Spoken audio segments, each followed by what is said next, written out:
Becca, you're still such an unthoughtful and worthless wife as always. This was a trip that my son and I were looking forward to. You, who have no part in this, can go home right away. So my mother-in-law starts nagging me the moment my husband leaves the table. We were on an overseas trip that my husband asked me to plan. Well, if she goes that far, it's inevitable. I'll go home. What happens to the two of them after that is none of my concern. My name is Becca, a married woman working for a multinational corporation. Since my job is easy to manage in terms of schedule, I've been working mostly remotely since getting married, so I spend more time at home. My husband Jack is the type who overvalues himself and always wants to look good. He is a big spender and has never contributed a penny to our household. I didn't realize this while we were dating, but after we got married and started living together, his true nature gradually emerged. His mother seems to enjoy bragging about her son. I've heard of mothers who dote on their sons. I was prepared for that to some extent and was willing to tolerate it, but she is obstinate and strong-willed. She doesn't listen to other people's opinions. She even completely ignores her husband's opinions because she believes that her son is the best. She doesn't like me at all. Every time we meet, she always has some snide remark. She seems to particularly dislike the fact that I live comfortably on my son's salary alone. She keeps nagging me, saying, "You're still young, you should work outside." I've explained many times that I continue to work after marriage and that I have a job that I can do from home. But in her mind, working from home is just a part-time job. She assumes that I'm just pretending to work by always looking at my computer. She presumes that I'm probably playing games. Apparently, I'm a worthless wife who doesn't do housework properly and only plays computer games, despite being a stay-at-home wife. My husband, of course, understands my work style, but he has never explained it to his mother. Even when it's said right in front of him, he turns a blind eye. Even when I asked him to explain it well, he says he wants us women to handle it well and completely throws it at me. He even says he doesn't want to get involved in troubles. Once, when I persistently asked him to do something similar, he threw a completed divorce paper at me. It irked me to be treated like that, but I thought about divorcing him. But I heard that getting a divorce is more difficult than getting married. It would be a problem if it were more difficult than the current situation, so I ended up giving in to my husband's argument. I understood that my husband prioritizes his mother in everything. It's frustrating, but I feel like I need to find a way to deal with her while skillfully deflecting her. I didn't agree to divorce because of this change in my feelings, but it seems that my husband thinks I'm head over heels for him and didn't want to break up. His pompous attitude is getting worse day by day. It's cute when a child tries to act grown up, but when an adult does it, it's rather a turnoff. I've learned to ignore his pompous words and act as if I haven't seen his actions. There is another reason why I didn't divorce him. Due to my husband's job, we live quite a distance from my in-laws. We meet once a year, or at most twice a year. I thought I could tolerate that much. While the world was making a fuss about having 9 consecutive days off if you take a vacation on weekdays, both my husband and I were working. In my case, American holidays don't matter much because I adjust my schedule according to international circumstances. As for my husband, it's just that he wasn't taking 9 consecutive days off according to the calendar. When he returned home after his first day back at work, he announced, "Let's go on an overseas trip." When I asked him what he was talking about, he said that his colleagues had taken a vacation and made it a 9-day holiday to go on an overseas trip, and he was quite proud of it, which made him incredibly annoyed and regretful. I was dumbfounded by his childishness, but I haven't been on a trip this year, so I suggested a domestic trip. The reason being my husband has no experience with overseas trips, so if we were to go overseas, he would have to apply for a passport. There won't be a problem if you're with me. You're fluent in multiple languages. I studied abroad when I was a student and have been on many overseas trips when I was single. In addition to English, I can hold a conversation in Spanish and a bit of Chinese if necessary. When my mother back home got hooked on Korean dramas, I studied Korean with her. However, I didn't get much opportunity to use it, so I'm not very confident. Sure, compared to my husband, I might be good at languages, but that doesn't mean that applying for passports will be finished in a snap. I tried to persuade him to go abroad during the summer or winter, but he wouldn't listen at all. On the contrary, despite having no experience, he decided on the country to visit, took leave without permission, and told me to make it work on the schedule. It's not a tour? Why should I have to act with strangers? He furthermore declared that English is a universal language and that we should have no problem. If it's just the two of us, I thought, maybe it's fine. But before I knew it, he said, That's right, I promised to take Mom along. I'll count on you for that too. Your mother-in-law too? Even for me, taking care of two inexperienced people abroad is too much. You should show some filial piety once in a while. Maybe you can gain some favor by doing so. Aren't I a kind and good husband? This is for your own good, Becca. You should be grateful. He said things that made it seem like he was doing me a favor, but arguing against it started to seem foolish. I decided to quietly make reservations as my husband instructed, and I came up with another good idea. Starting from applying for my mother-in-law and husband's passports, booking flights and hotel reservations, it's a lot of trouble. But in order to implement my idea, I patiently fulfilled all my husband's wishes and created a perfect schedule. On the day of the overseas trip, my mother-in-law, who knows nothing of my troubles, cheerfully and childishly exclaimed, "Just as I expected from my son. It's a long journey overseas. The seats are business class, aren't they?" Knowing my husband, he probably said something like, "I'll take you there." He probably bragged about himself, saying things like, "I made the reservations," and "I planned the schedule." The truth is, I did everything and my husband did nothing. They did nothing and left all the procedures to me. What's more, the two of them, who have hardly any experience with airports, moved around on their own while I was doing the procedures, walked around aimlessly even when it was boarding time, and I had a hard time finding them. The airport staff even asked, "Would you like us to make a call announcement?" It's Becca's fault for not telling us the boarding gate. It was such a fuss, but they showed no remorse, saying, "And this wife was planning to have fun by herself, leaving us behind." During the flight, they behaved relatively quietly, but it was honestly annoying and embarrassing every time they called a flight attendant. Several hours later, we arrived in the destination country. After finishing immigration procedures and such, just when I thought I could finally head straight to the hotel and take a break, my husband turned pale and said, "I'm going to the bathroom," and thrust his luggage at me and ran away. I don't understand why only my husband got sick when we ate the same thing. He had been grinning and calling his favorite flight attendant. I guess this is his divine punishment. Serves him right. "Becca, you really are an inconsiderate daughter-in-law. How long are you planning to stay here?" "Huh?" "This trip, my son planned it for me.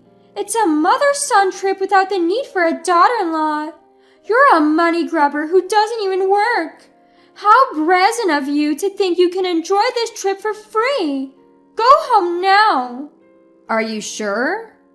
"Whether it's good or bad, I can't have fun when you're here." "I see. That's not good. All right then, I'll go home now."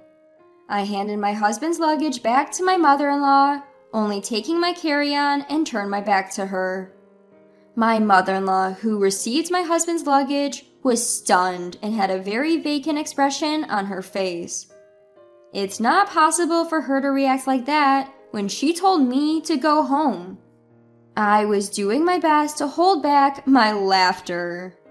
My husband seemed to have been going in and out of the bathroom several times, so we didn't cross paths.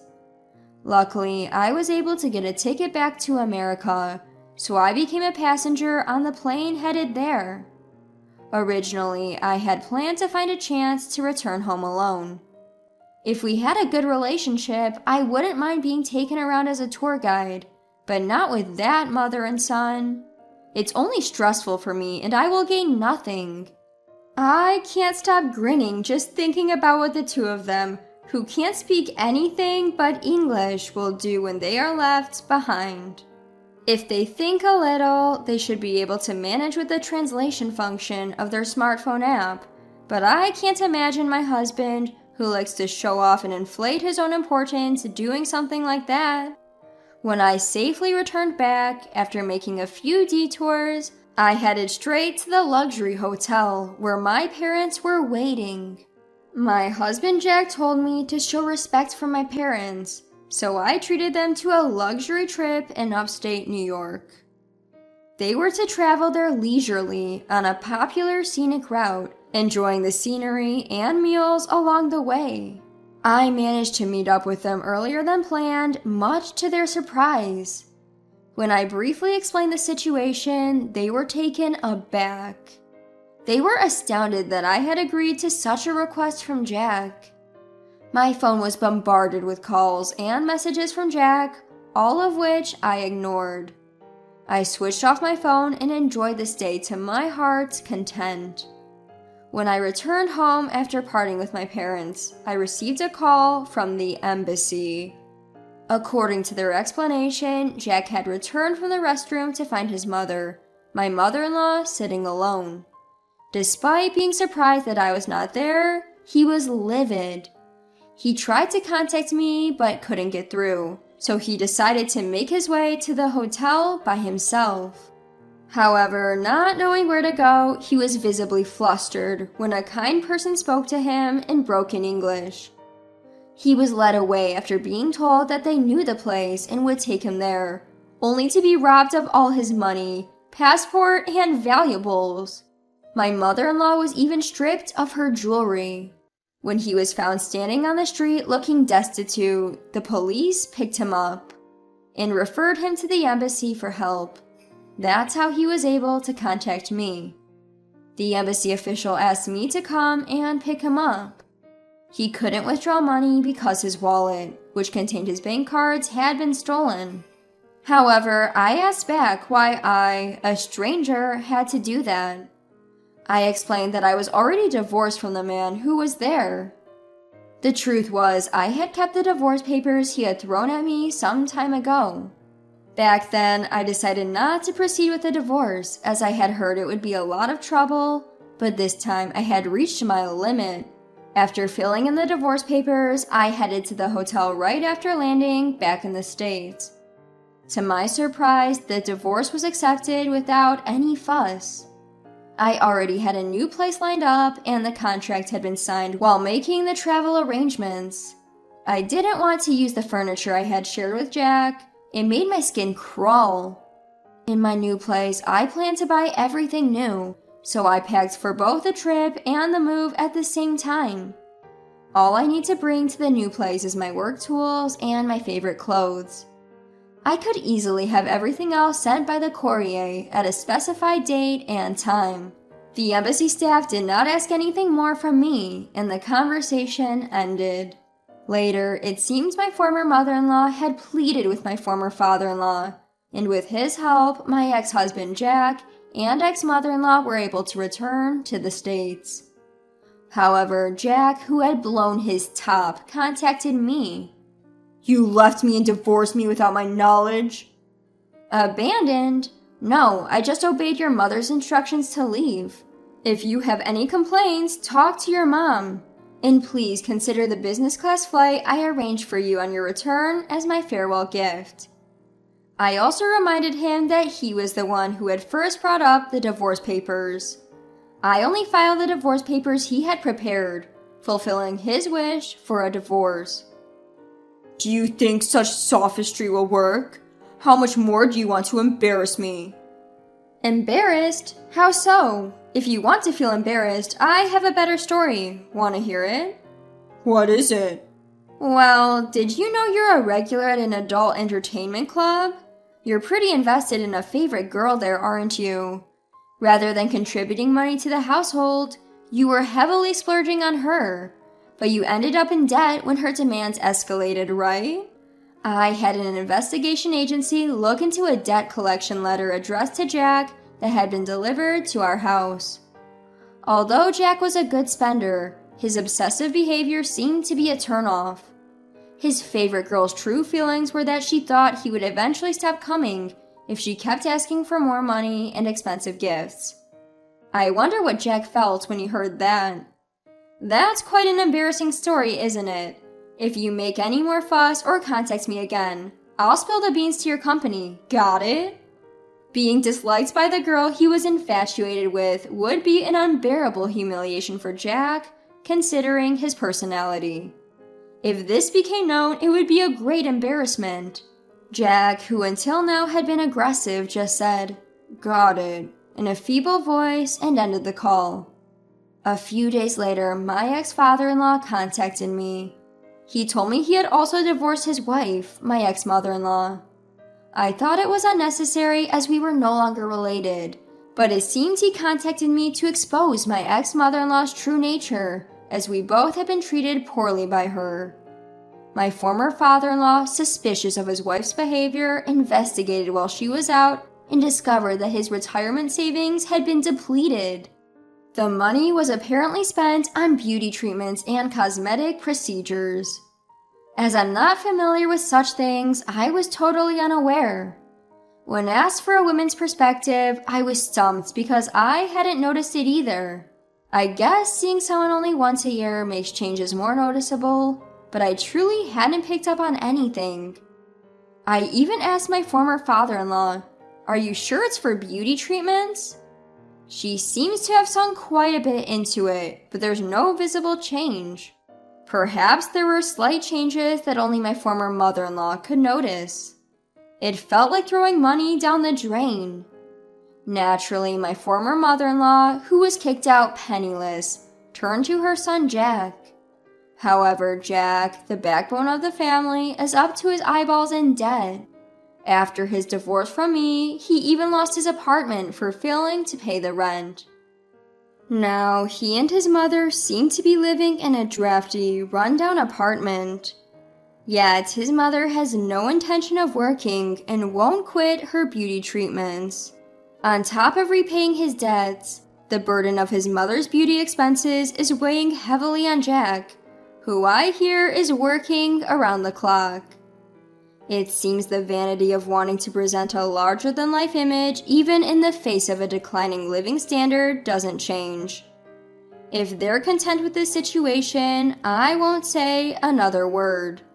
But I hear through the grapevine that the quality of the beauty treatments has gone down, and she's aged terribly. As for me, I cherish the present moment, when I can relax and improve my work without anyone dictating to me. It made me think again about living within my means.